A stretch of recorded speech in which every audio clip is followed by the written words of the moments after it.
When you first look at a Hopper painting, it can appear to be a reasonably figurative, reliable expression of a time and a place, a moment in time and space. But actually, the more carefully you look at the painting, and as you begin to break it down and look at its elements and look at its color palette and look at its architecture, what you find is that actually these aren't really figurative paintings at all. They're very kind of extraordinary, poeticized responses to an experienced moment, which means a lot of the elements in the paintings are actually very unreliable. That the architecture that you see represented isn't real architecture. Actually, it's twisted, it's distorted, it's transformed in some way. The people that you're looking at, these aren't reliable reports. These aren't reliable figurative reports. They're a response. They're a response, and the light, the space, the people are all, they share a kind of uncanny poetic quality, which is a tricky thing to try and reconstruct. Shot and then change. Okay. Set. Whenever you want, Costa. I'm ready. Is it recording? Yeah. Okay. Action. Initially, when we were looking at painters, we thought we'd have a selection of painters. But when we looked at the body of work that Edward Hopper has, we realised that there was a real diversity in terms of scene and context and light sources and composition.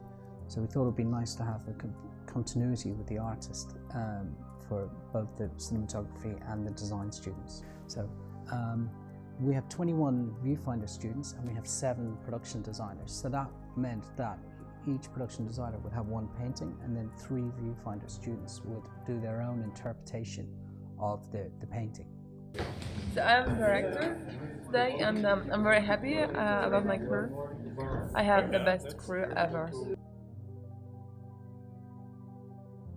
So costumes need to be sourced or made, hair needs to be cut, wigs need to be made, makeup needs to be designed and applied, sets need to be designed and built. So what the designers share with the cinematographers in that sense is taking the poetic and trying to turn it into something very practical and very achievable. So it's a complex task.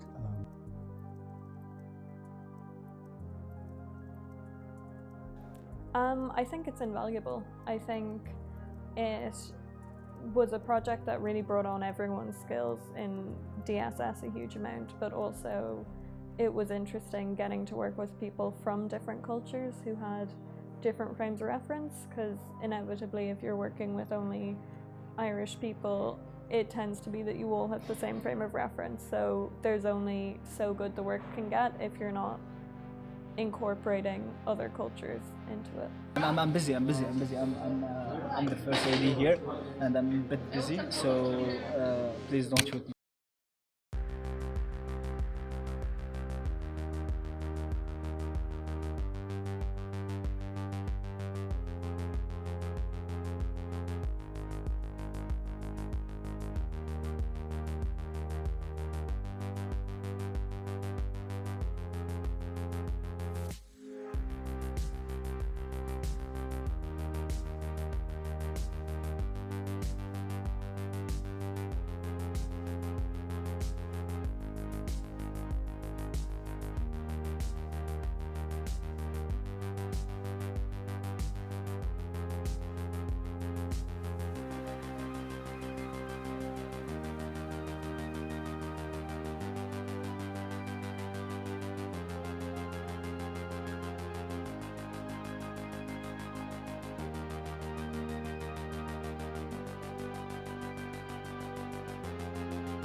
And you know, from our point of view, running a design program in Ireland, sort of somewhere off the coast of Europe, you know, to be working with people, to be working with such a kind of globalized network of people, and to be making some friends and building some networks into that, I think it was really lovely. I think all our students will carry that memory with them for a long time.